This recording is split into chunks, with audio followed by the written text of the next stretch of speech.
જય સિયારામ। વિભીષણજી રાક્ષસ કુળમાં જન્મ્યા તો પણ આટલા ભક્તિવાન કેમ હતા એની એક કથા છે। એ ત્રણેય ભાઈઓ રાક્ષસ કુળમાં જન્મ્યા અને હજારો વર્ષ સુધી તપ કર્યું, પછી બ્રહ્માજીને પ્રસન્ન કર્યા અને બ્રહ્માજીએ કીધું કે વર માંગો। તો પહેલા રાવણનો વારો આવ્યો, તો રાવણે કીધું હું વાનર અને મનુષ્ય આ બેથી જ મરું, બીજા કોઈથી ન મરું। પછી આવ્યો કુંભકર્ણનો વારો, તો કુંભકર્ણે કીધું કે મને 6 મહિનાની નીંદર અને 6 મહિનાનું હું જાગું।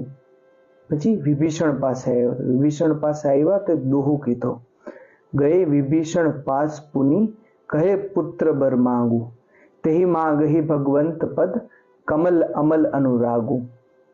ભગવાન વિભીષણ પાસે ગયા અને કહ્યું કે તમે વર માંગો। તો એ શું વર માંગ્યું? એ વર માંગ્યું કે હું અનન્ય ભક્ત રહું ભગવાનનો અને ભગવાનની ભક્તિ કરું જન્મો જન્મ। શું કામ કે પાછલા જન્મમાં વિભીષણનું નામ ધર્મરુચિ હતું, ધર્મરુચિ રામનો એ મંત્રી હતા એમના, એટલે એ ભગવાનની ભક્તિ માંગી। તો આપણે શું શીખવા મળે છે?